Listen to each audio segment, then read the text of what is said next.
Silakan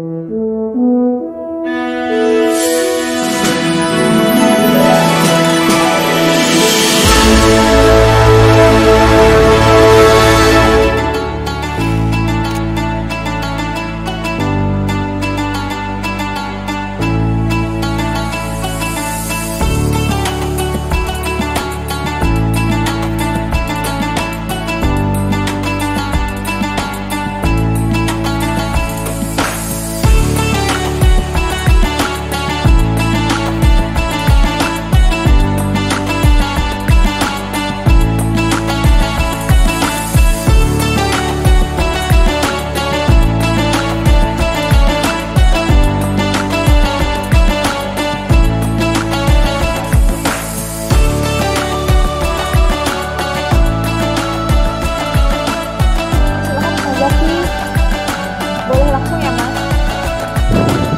Zaki Khairul Umam, intelektual kita.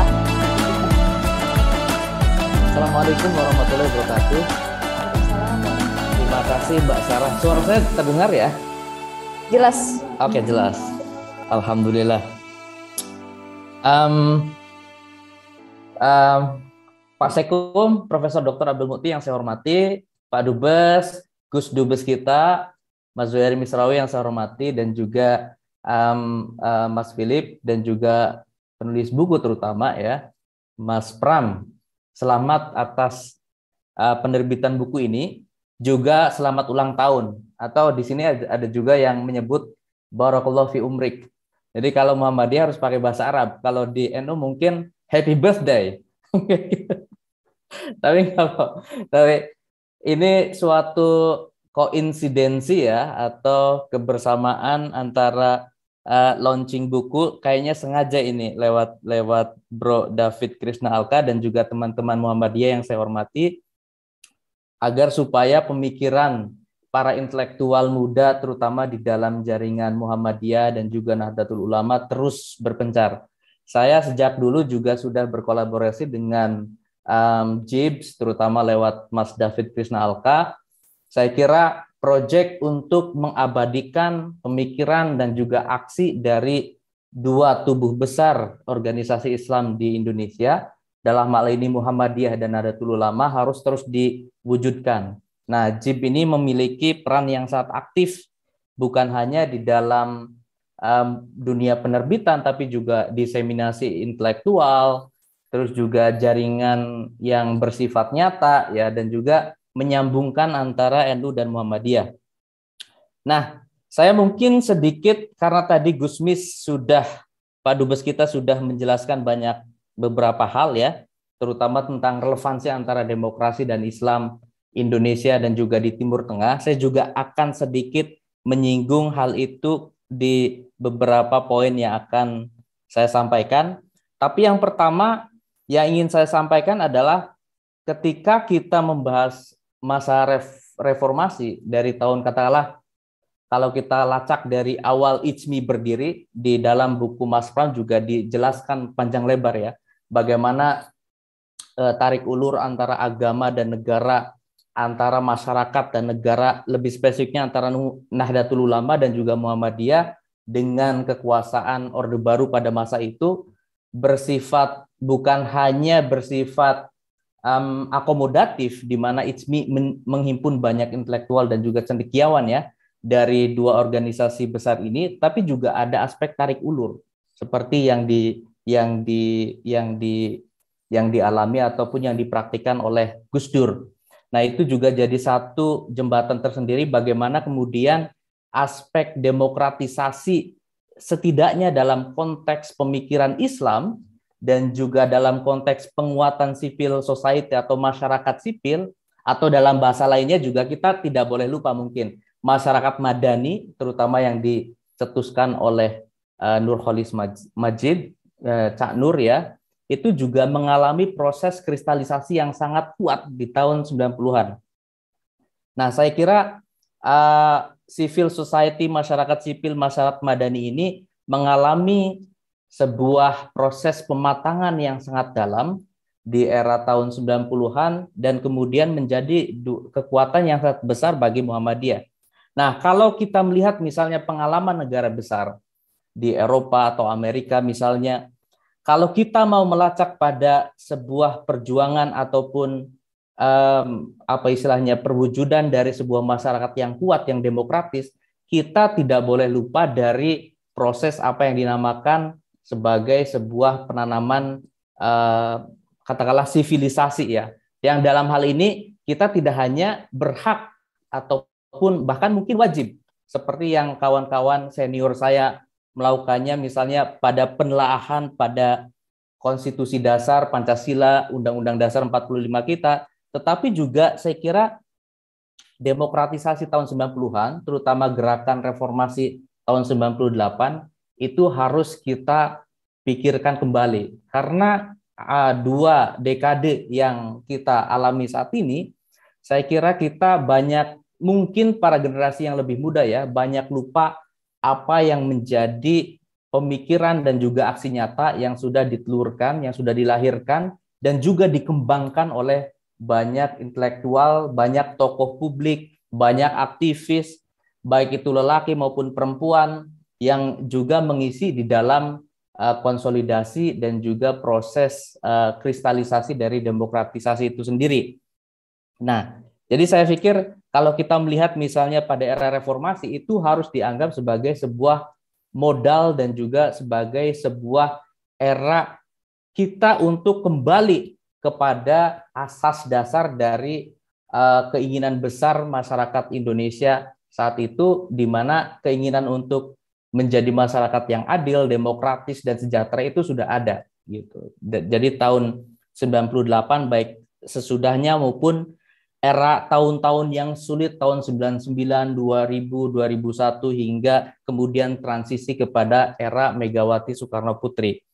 Nah, di sini saya melihatnya justru cenderung mungkin Pak Dubes nanti bisa menambahkan juga ketika kemudian kekuatan Islam menyatu di tahun 99 ya, kemudian kan Gus Dur menjadi presiden, wakilnya adalah Bu Megawati. Itu sebetulnya secara simbolis, saya sekilas berpikir bahwa itu sebetulnya penyatuan antara Nahdlatul Ulama dan Muhammadiyah.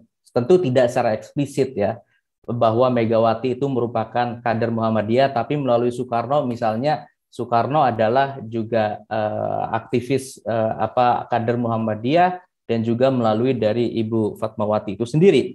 Nah, ini dua simbolisasi yang sangat penting, dan juga kalau kita lihat misalnya pada perjuangan yang erat NU dan Muhammadiyah selama katakanlah 2-3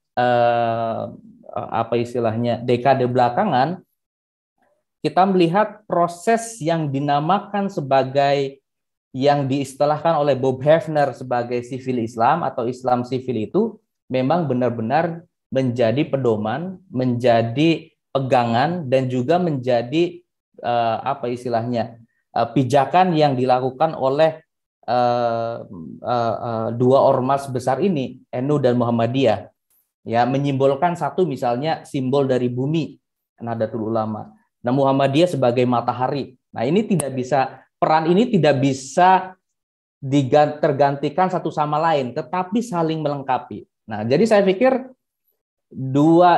bukan dua matahari kembar ya, tetapi antara bumi, globe dengan tali sebagai simbol NU dan juga matahari sebagai simbol Muhammadiyah, ini menjadi sebuah kebutuhan, bahkan yang menurut saya juga bisa menyebabkan kenapa demokrasi di Indonesia, betapapun kita banyak catatan selama beberapa tahun belakangan ini, ada yang menyebut regresi, ada yang menyebut kemunduran, stagnan, dan sebagainya, betapapun ada itu, tetapi kita memiliki modal yang besar karena NU dan Muhammadiyah masih memiliki basis massa yang kuat, yang terutama bukan hanya mandiri secara ekonomi, terutama diperankan oleh Muhammadiyah, pendidikan juga, dua-duanya sangat penting, tetapi juga pendidikan politik dan kewarganegaraan.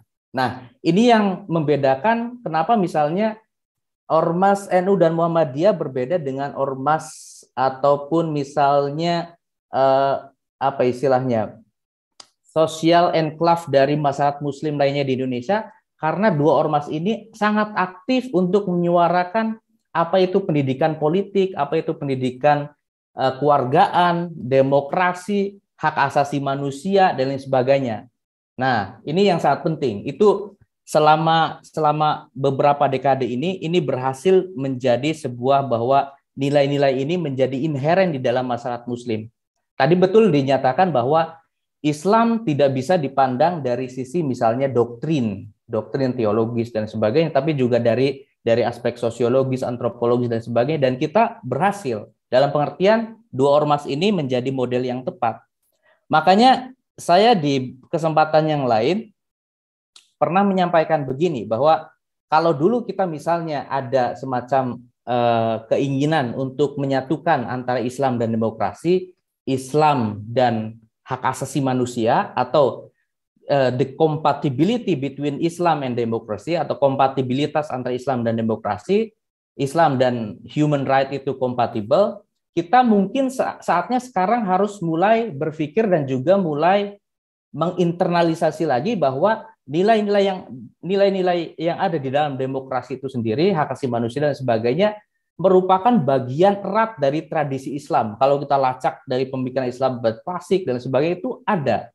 Jadi tinggal dipraktekkan. Jadi istilahnya bukan soal kompatibel lagi antara satu A dengan B itu kompatibel atau tidak, tapi bagian dari inheren. Karena apa? Karena kita melihat misalnya, barangkali juga mungkin bisa nanti kita akan menyimak pemaparan lebih lanjut dari Pak Dekan kita, Pak Philip. Bahkan negara Barat sekalipun, misalnya yang dipraktikkan di Amerika lewat Donald Trump misalnya, atau di Jerman misalnya ada Alternative für Deutschland dan juga Partai Pegida yang anti Partai AfD ya, dan juga Ormas Pegida yang anti terhadap imigran, anti terhadap Islam, fobia terhadap A, B, C, D, dan sebagainya, lebih menimbulkan suasana yang fobia, yang anti demokrasi itu sendiri. Dan jadi saya pikir di sini bahwa bahkan pengalaman demokratis di Barat pun itu bukan jaminan 100% mereka bisa demokratis seterusnya. Nah, berkuasanya right wings di beberapa negara di Eropa dan Amerika ini menjadi penanda dan juga menjadi warning system bagi sistem demokrasi itu sendiri, untuk bahwa tidak ada jaminan 100% bagi sebuah negeri demokratis itu 100% terus kemudian demokrasi. Jadi, dan juga kita berhak untuk menentukan kepada Barat terutama what kind of democracy we need, misalnya, atau Indonesia misalnya, demokrasi seperti apa yang ingin kita kembangkan. Kita tidak bisa misalnya mengaca 100%, bercermin 100%, mengadopsi 100% demokrasi liberal dari Amerika misalnya, atau dari sistem dari Eropa ataupun negeri lainnya. Tetapi kita memiliki satu kecenderungan tersendiri. Nah, demokrasi apa yang kita wujudkan. Nah, itu juga menurut saya jadi satu catatan mengapa ulasan-ulasan yang ditulis oleh seperti pemikiran Mas Pram dan juga mungkin buku-buku lainnya itu menjadikan satu catatan sendiri bahwa kita berhak untuk demokratis secara Indonesia misalnya, dengan berbagai catatan tentu saja. Nah, kalau kita misalnya lihat di berbagai negeri Muslim ya, saya teringat misalnya 10 tahun yang lalu ketika Tunisia kemudian berhasil menurunkan, melengser keperabonkan penguasanya ya, kemudian justru dari aksi pembakaran diri seorang pedagang di pasar ya, Bu Azizi, dan kemudian menimbulkan tanggal ini kebetulan Januari nih, tanggal 25 Januari kalau tidak salah, itu yang dinamakan sebagai revolusi Yasmin ya di Tunisia, kemudian merembet ke Mesir dan sebagainya. Pada masa itu ketika demokrasi kemudian dielulukan di Tunisia, saya teringat membaca beberapa ulasan dari pakar termasuk Pak Greg Philly dan lain sebagainya yang menyatakan bahwa negeri-negeri Muslim yang ada di Timur Tengah itu perlu mencontoh dari pengalaman demokratisasi di Indonesia. Makanya kemudian pengalaman transisi demokrasi tahun 98 dan seterusnya kita berhasil relatif aman melaksanakan pemilu, itu menjadi semacam dialog, tanda petik ya, dialog peradaban antara Indonesia dan Timur Tengah, wabil khusus antara Indonesia dan Tunisia. Memang tidak secara resmi hubungan bilateral antara Indonesia dan Tunisia pada waktu itu, tetapi banyak aktivis dan juga intelektual yang melakukan kunjungan dan juga menuliskan pengalaman Indonesia untuk kemudian dikonsumsi oleh publik Tunisia. Walaupun di dalam Tunisia juga banyak sekali, saya kira banyak sekali ini ya, banyak sekali dinamika yang berkembang, tetapi saya kira kalau kita bandingkan dengan negeri muslim yang lain, ini masih relatif terjaga. Berbeda misalnya dengan Turki. Turki kalau kita lihat banyak pengalaman dan juga pemikiran Islamnya ya dari tahun 2000-an awal, samalah dengan Indonesia, era transisi kemudian dari Erdogan hingga sekarang, itu sekarang relatif mengalami stagnasi dan juga penurunan, terutama pasca tahun 2013-2014 dan secara puncak tahun 2016 ketika terjadi kudeta untuk menggulingkan Erdogan yang kemudian memukul balik peran dari Jamaah Gulen misalnya sebagai salah satu civil society yang kuat, kemudian dituding sebagai organisasi teroris. Nah, untungnya di kita tidak seperti itu. Misalnya ada banyak yang anti demokrasi di Indonesia, tetapi kita tidak serta-merta menuding mereka sebagai sebuah teroris dan juga tidak apa istilahnya ya, alienasi mereka menjadi bukan bagian dari warga negara Indonesia.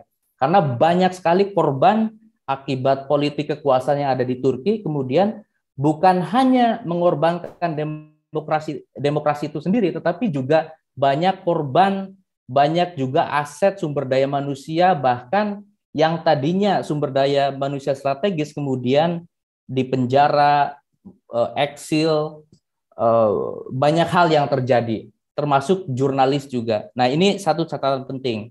Jadi kita dibandingkan dengan Tunisia misalnya dan juga Turki, terutama dengan Turki misalnya kita relatif terjaga, dan juga jangan lupa negeri muslim yang relatif demokratis juga ada di wilayah Afrika, yaitu Nigeria. Tapi Nigeria juga mengalami proses konsolidasi yang tidak mudah. Jadi saya pikir kalau kita menyebut misalnya dibandingkan dengan perbandingan negeri muslim ini, kita relatif terjaga.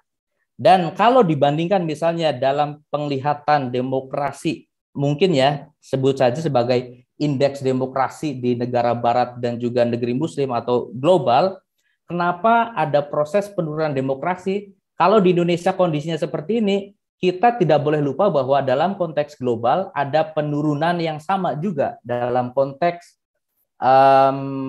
mungkin demokratisasi yang semakin melemah karena banyak faktor, terutama yang saya sebut di awal tadi sebagai meningkatnya dari peran politik dan wacana right wings di Eropa dan juga di Amerika.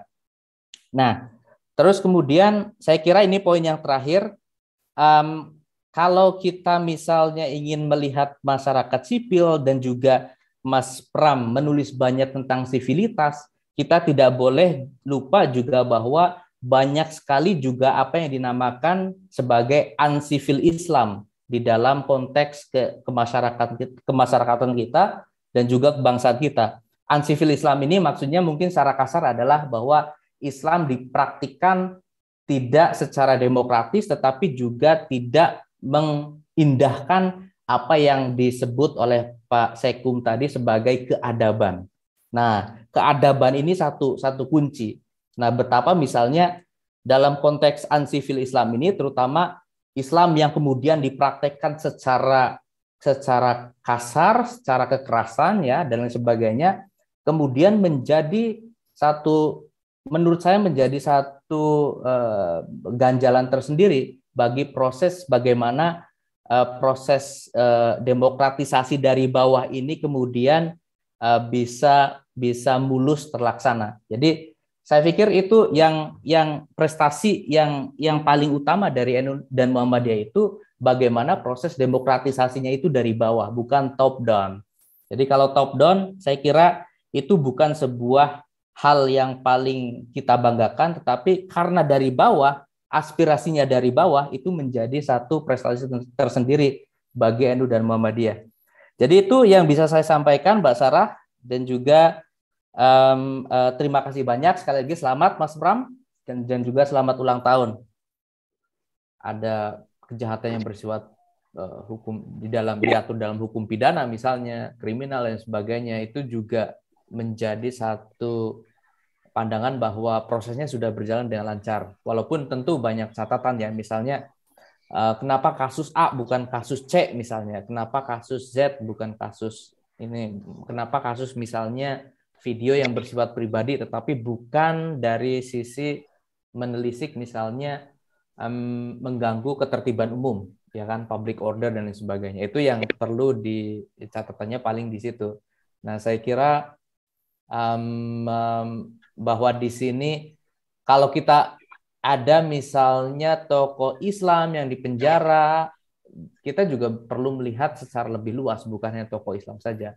Bahkan kalau tokoh Islam ini kita harus biasanya bahasanya adalah kalau misalnya ada tokoh di dalam tokoh yang kebetulan berafiliasi ke NU atau berkultur NU atau Muhammadiyah di penjara, itu kan biasanya kita nggak menyebutnya sebagai tokoh Islam dan sebagainya kan. Jadi ada semacam bahasa politik yang dipermainkan juga, bahwa di sini kita perlu melihatnya dalam konteks bahasa yang lebih umum. Jadi segala sesuatunya tidak perlu ditarik sebagai ini sebagai simbol Islam, ini sebagai tokoh Islam dan sebagainya, tapi melalui proses yang saya kira bersifat objektif ya, dan yang bersifat umum gitu. Jadi itu yang bisa saya tambahkan, dan mungkin poin terakhir bahwa ya itu tidak kalau di sini disebut apakah ini membuktikan bahwa demokrasi terhadap tokoh Islam sudah dibatasi? Bukan dibatasi, tetapi bahwa ada proses apa yang dinamakan sebagai tarik ulur antara praktik norma dan praktik demokrasi di dalam kehidupan kita sehari-hari. Jadi tidak semuanya sempurna, tetapi ada proses yang sama seperti kalau kita lihat seperti yang saya sebut tadi, juga dijelaskan sangat baik oleh Mas Pram di bukunya. Ada tarik ulur antara Gus Dur misalnya dengan Pak Harto, juga kemudian juga wacana suksesi kepemimpinan yang ditelurkan, yang digelorakan oleh Pak Amin Rais. Tetapi dalam konteks Gus Dur misalnya, bahkan untuk pemilihan ketua PBNU, Gus Dur juga sempat dicegat juga, tetapi kemudian berhasil menang dengan kemenangan yang tipis karena beberapa elemen dari militer juga sebetulnya mendukung dari kemenangan Gus Dur. Supaya apa?